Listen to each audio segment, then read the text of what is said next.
The Mega Millions jackpot probably has you dreaming of hitting it big and retiring early to a tropical island. I get those 6 numbers, I'm Bora Bora bound, baby. But realistically speaking, we're all in this thing called work for many more years to come, but that doesn't mean we shouldn't plan for the future. Hurts just a little bit.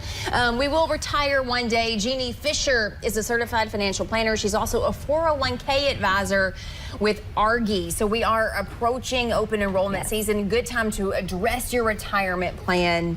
And, you know, these decisions can be really difficult.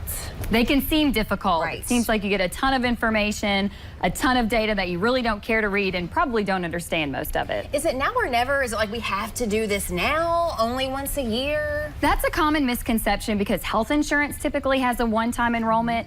Most of the plans allow you to enter the plan at least twice or maybe more than that a year, but everybody's thinking about benefits right now, so it's the time to talk about it. Right. Okay, so 401k and retirement plan and all that, it can be a little complicated, overwhelming. Yes. Is there a way that you can break it down and simplify it for us? Yes, today? I think we can. I mean, we Okay. can take it down to 3 really simple decisions that you have to make. Okay.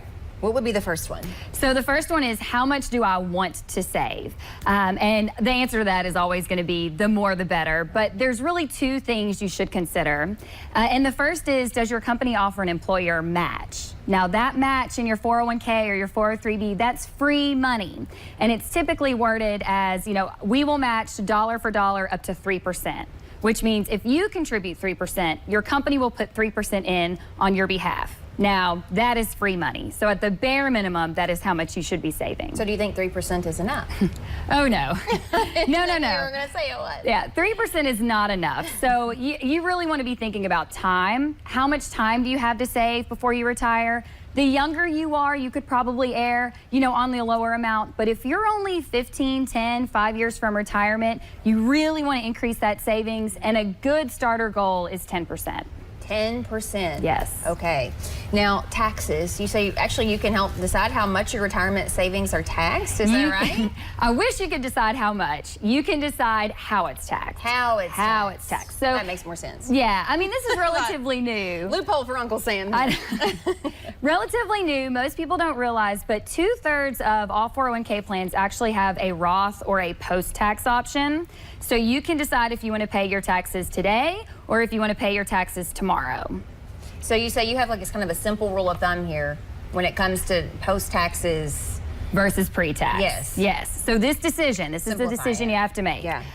We're all familiar with the post-tax. It's the typical save $1 today, get the tax deduction today, let it grow tax deferred, but when you retire and you go to take money out of your 401k, you pay tax on it then. If your plan has the post-tax or the Roth option, you're going to give up the tax deduction today. I call it ripping off the tax Band-Aid. All of the money that you invest is going to grow tax-free, and that's the value. Not just the money that you put into the account, but all of that growth comes out tax-free at retirement. The real value is in the more your account grows, the better off the tax advantage. So, simple rule of thumb, always speak with your advisor about this, but generally speaking, we say if you're under the age of 40, you should consider the Roth or the post-tax option. All right. And then, so we addressed how much we should save, which you say is 10%. Yes. How it can be taxed. Yes. Or how we should want it or shoot for it to be taxed. What would be our last decision when it comes to those retirement savings? The last decision is how are we going to invest it? Now, the great thing about the 401k industry is we've really simplified this for people. If you are never going to look at your account, you're just starting out, or you get cross-eyed looking at the list of funds. That's me.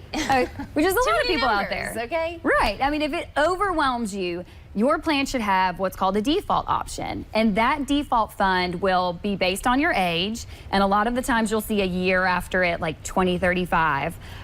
If you are not comfortable making this decision, go with a default fund. That's what it's there for. Someone will be managing it for you, and they'll actually adjust the risk of the account over time, even if you never touch it. All right. Thank you, Jeannie. We appreciate your knowledge today. You can find her at Argy on Ashley Street in Bowling Green and reach them by phone at 843-4115 or online at argy.net.